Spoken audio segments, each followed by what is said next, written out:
인생의 여러 단계에서 사회는 결혼하고 집을 사며 은퇴 준비를 하도록 강요합니다. 이러한 기준을 따르지 않으면 불안감이 커질 수 있습니다. 저도 그런 경험이 있었고 주변 사람들이 발전하는 것처럼 보일 때 제가 정체되어 있는 것 같았습니다. 소셜미디어를 통해 친구들과 지인들이 목표를 달성하는 모습을 지켜보며 그 기분은 더욱 우울해졌습니다. 갇혀있는 느낌은 압도적이었습니다. 그 압박감 속에서 저는 일본으로 여행을 가기로 결심했습니다. 새로운 경험을 통해 제 마음을 정리하고 싶었습니다. 계획이 부족하고 자원이 제한된 상태에서 배낭여행을 선택했습니다. 단순하지만 의미가 깊은 선택이었습니다. 호스텔에 묵는 동안 제 방 룸메이트가 중학교 시절의 선생님이라는 놀라운 일을 겪었습니다. 처음에는 그녀를 알아보지 못했지만 그녀는 저를 금방 알아보았습니다. 이런 뜻밖의 연결은 저에게 위안을 주었습니다. 대화 중에 수년이 지난 후에도 저를 기억하고 있다는 사실이 저를 놀라게 했습니다. 단지 1년 동안 가르쳤던 학생을 어떻게 기억할 수 있을까요? 제가 물었을 때 그녀는 이렇게 대답했습니다. 기억에 남는 학생은 몇 명한데 말로는 설명할 수 없지만 당신에게는 무언가가 있거든. 다음 날 함께 여행하는 동안 그녀는 제가 겪고 있는 상황에 맞는 격려의 말을 건넸습니다. 웨어워드는 자신감을 유지하려고 했지만 그녀는 제가 내면에서 싸우고 있다는 것을 알아차렸습니다. 이를 돌아보며 주변 사람들이 우리가 숨기고 있는 것을 종종 느낄 수 있다는 것을 깨달았습니다. 제가 돌아가기 전에 그녀는 편지를 주며 돌아오는 길에만 읽어보라고 했습니다. 비행기에서 그 편지를 열었을 때 눈물이 흘렀습니다.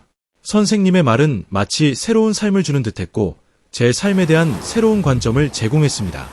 그녀는 각자의 고유성을 강조하며 각자가 자기만의 속도로 나아가야 한다고 말했습니다. 편지에서는 각자의 유니크함에 대해 이야기했습니다. 무지개처럼 각자는 특성과 속도가 다릅니다. 아인슈타인은 27세에 역사적 발견을 했고 반 고은은 26세에 그림을 시작했습니다. 수잔 보일은 늦은 나이에야 인정을 받았습니다. 이를 통해 성공에는 단 하나의 길이 없고 각자의 여정이 모두 의미가 있다는 것을 깨달았습니다. 다른 사람과의 비교로 인해 압박감과 불안감을 느끼기 쉽습니다. 종종 우리는 성공이 부를 축적하는 것이라고 생각합니다. 하지만 진정한 성공은 다양합니다. 어떤 이들에게는 행복한 가정을 꾸리는 것이고 다른 이들에게는 만족스러운 일을 찾는 것입니다. 자아를 탐구하며 평화를 추구하는 삶도 성공이 될 수 있습니다.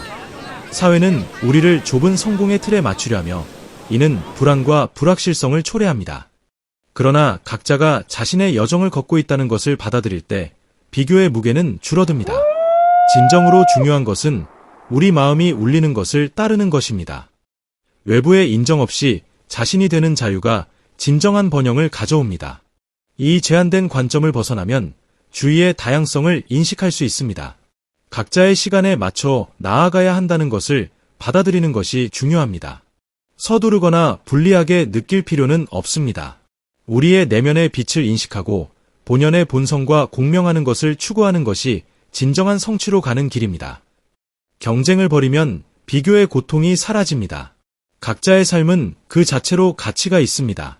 우리의 경험의 독특성을 받아들이고 다른 사람의 여정을 존중할 때 우월감은 사라집니다. 우리는 다양한 독특함이 공존하는 풍요로운 우주에 살고 있습니다. 따라서 자신의 여정에 집중할 때 번영의 길을 찾을 수 있습니다.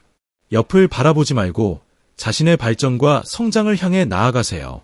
삶은 소중하며 전체적으로 감상해야 합니다.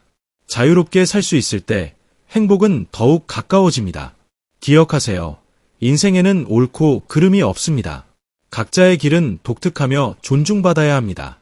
자신의 독특함과 다른 사람의 독특함을 받아들이는 것이 평화와 만족을 가져옵니다. 그러므로 가볍고 즐겁게 살며 자신의 영혼이 빛나는 번영을 찾으세요.